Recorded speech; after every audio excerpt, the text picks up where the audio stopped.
Town to City finally has terraforming, so today we'll be bridging the gap between Curioshire and the Lake Peninsula where my mayor's house sits, creating a scenic waterside point for our townsfolk to enjoy. We'll also be landscaping our very own town park, using the new terrain and water tools, complete with charming new playground equipment.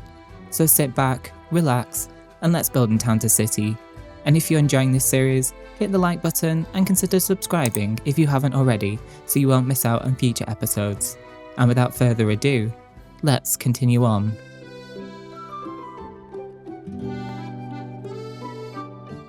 Welcome back everyone to a special episode of Town to City where we'll be transforming Curioshire using the new terraforming tools. Now we're starting straight at the mayor's house, my house, and I really want to connect the house to the town. My initial plan was to wrap a road all the way around the water's edge, but through the beauty of terraforming we can now build bridges. So I'm going to show you some of the most recent updates to the game, including, first and foremost, a new atmosphere override control. Now, if you're creating content like me for a game such as this is really useful, but also when you're playing as well, sometimes you don't want to build in the dark and you can reposition the sun and also turn the town lights on and off at a click of a button, which is really handy. We also have a new Gizmo Tool, so that means that you can pick up a decoration and swivel it and enlarge it, so that'll be really useful for adding some more personal touches to our town. And I've gone into the research menu and unlocked the new bridges that came with this update. So as part of the village campaign, we received some wooden bridges, and as part of the small town campaign, we received the stone bridges. And I'm sure as we progress through, we will receive more decorations to do with terraforming. Now, the brush terrain tool.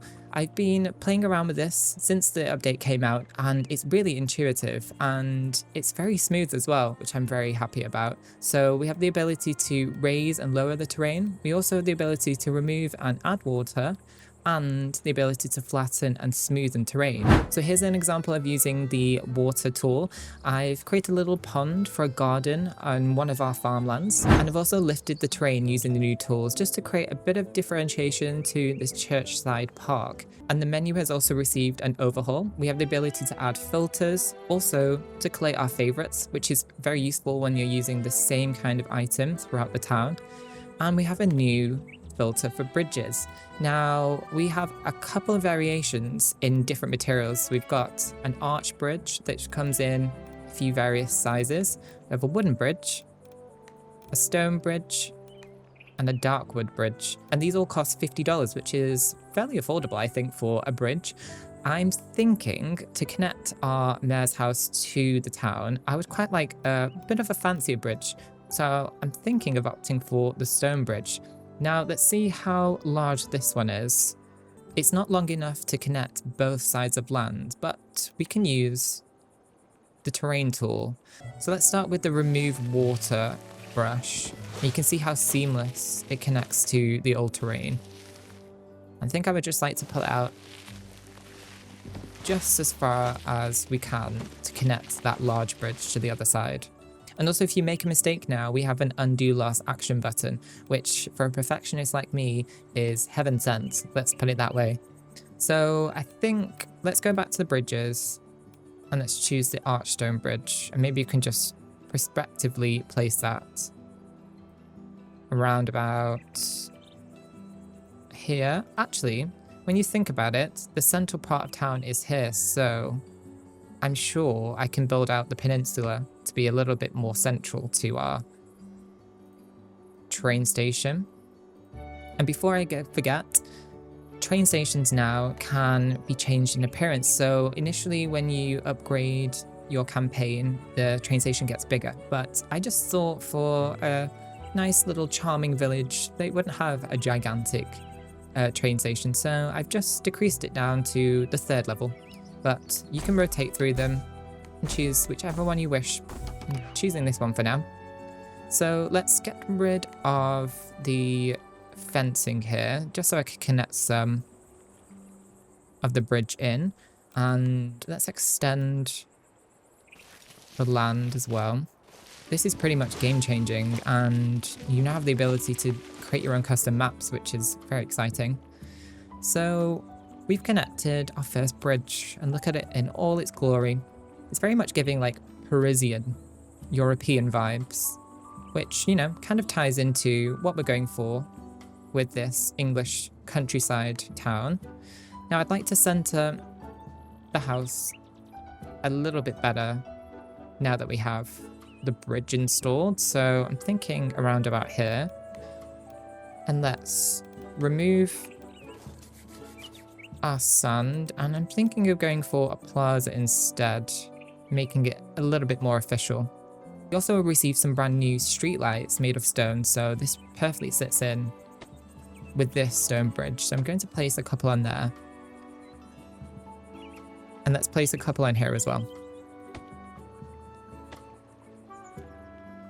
Be really exciting to see the residents, the townsfolk using this bridge. And let's now make a way for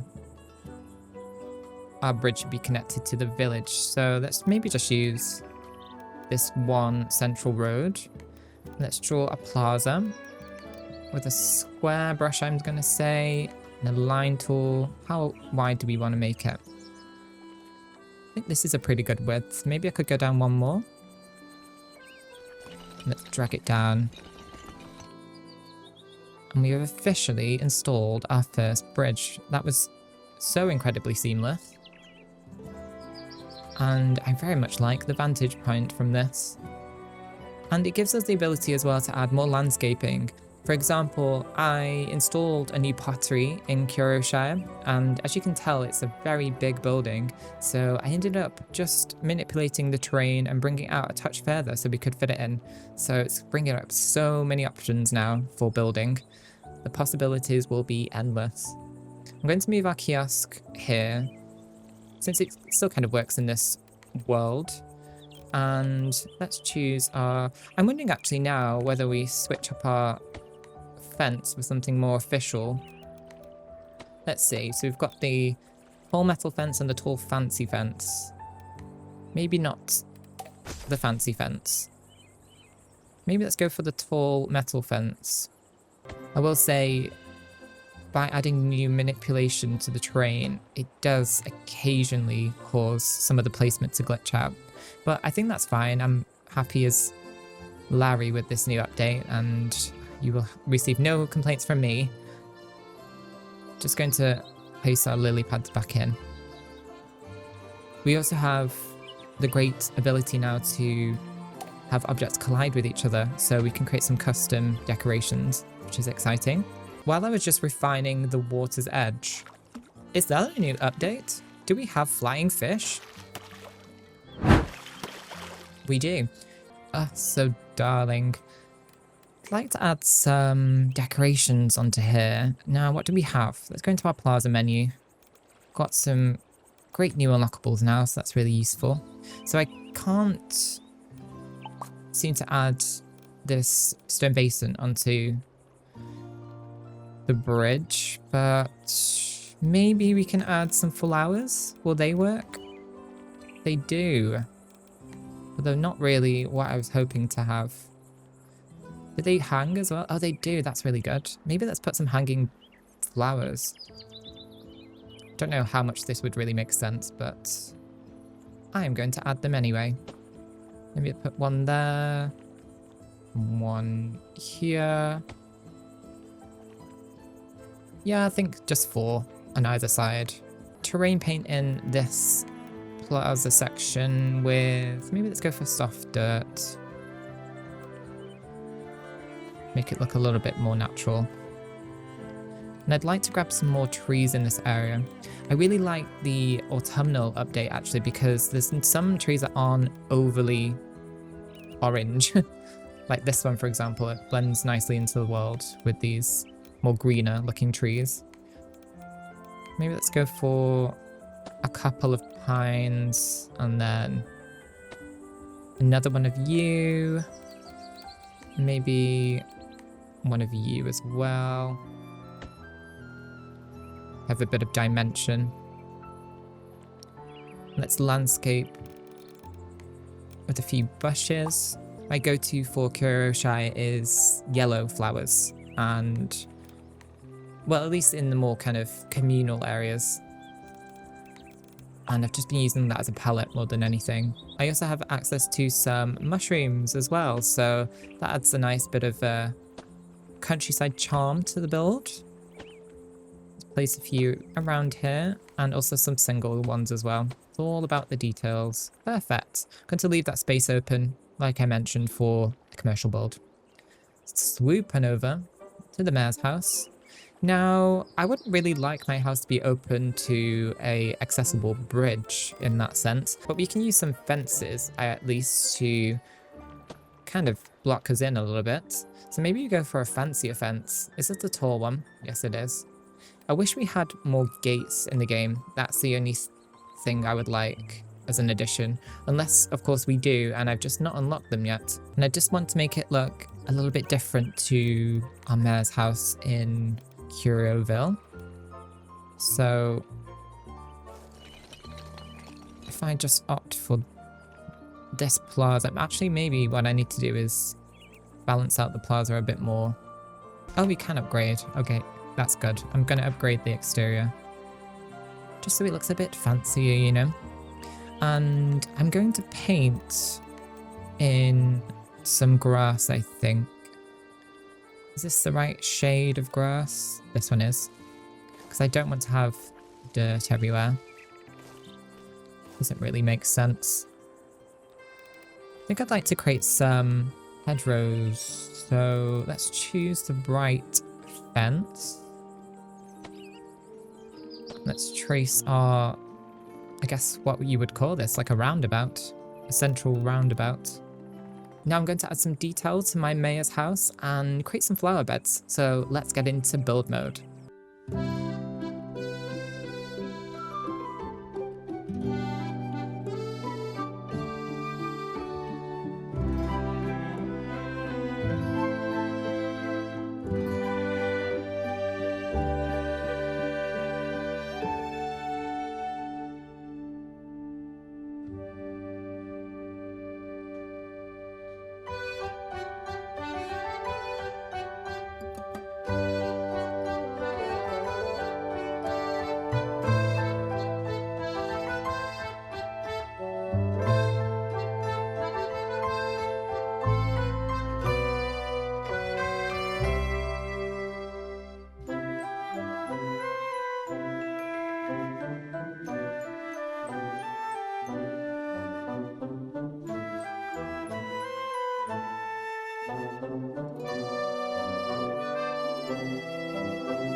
And there's the initial stage of our mare's garden. I made sure to include this fancy looking arch for the entryway and just created some flower beds, used red as a theme colour in contrast to our yellow flowers of Curioshire, climbed up some ivy and created this little plaza moment with a fountain in the section. And also used some of these new lanterns as well. And I think it came out very spiffing. And it would be really nice to see the townsfolk interact with this bridge. So now let's swiftly move over to Curioshire's resident park and let's play around with some terrain tools, shall we? Now our park has been waiting for the terraforming update to receive a makeover. I've already placed down the initial start of a pond. I think I'd like to just expand it a little bit further. And I love how seamless these tools are. Literally feels like you're painting. I've also made a start on raising some of the terrain.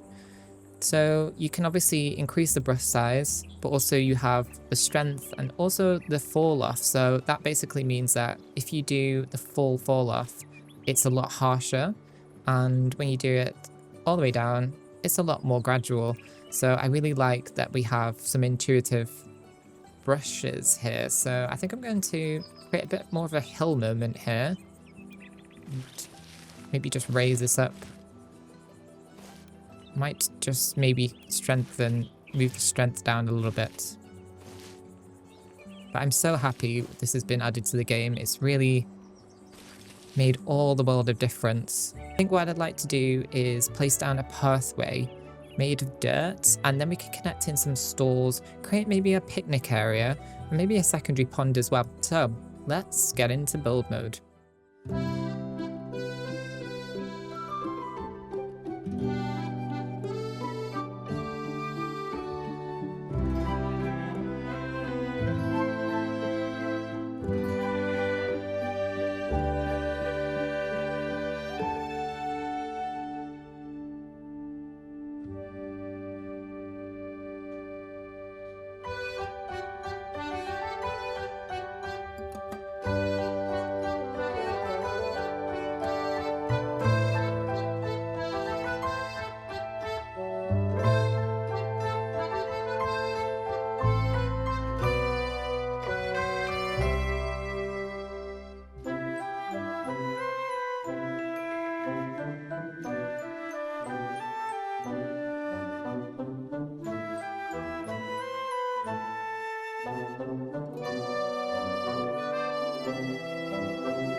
Now, a brief intermission from build mode, I thought I would play around with the Gizmo Tool for the first time. So it looks like there's multiple access points and you can drag the width and the height and also, I guess, elevate it from the floor. So you can really create some custom objects here.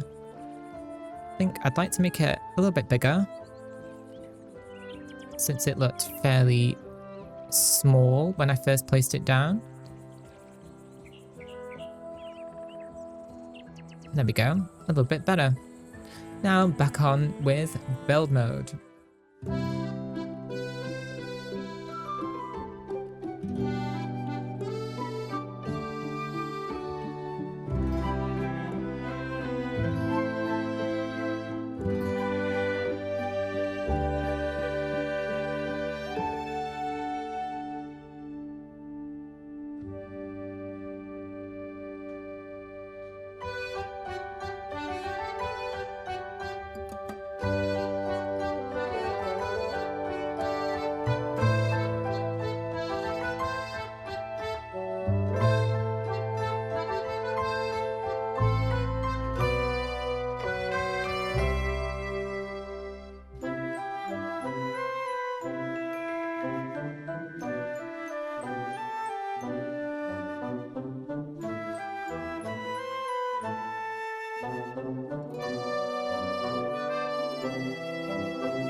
So we finally have a park in Curioshire, and the terraforming update could not come soon enough. Give you a tour of what we've just done, so excuse the warehouse issues at the moment, but we have this lovely arch entrance leading to a little fountain area with some winding roads.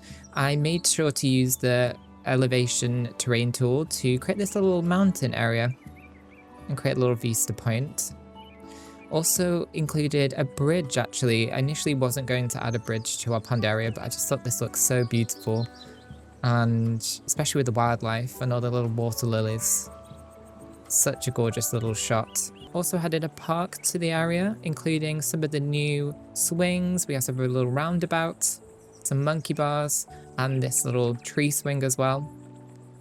Really gorgeous things. Also throw in a slide. And included some new stalls as well, and I used the terrain manipulation tool to create this little lookout point across the entirety of Curioshire. So I'm very happy with the update to this game.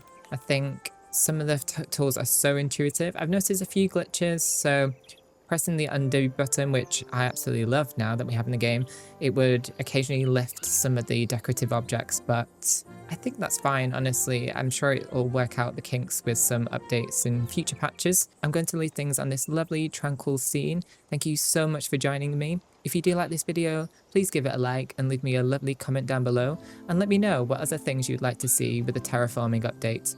You can also search my name, Curiopher, on YouTube for other cozy building games, and I'll see you in the next one. Goodbye.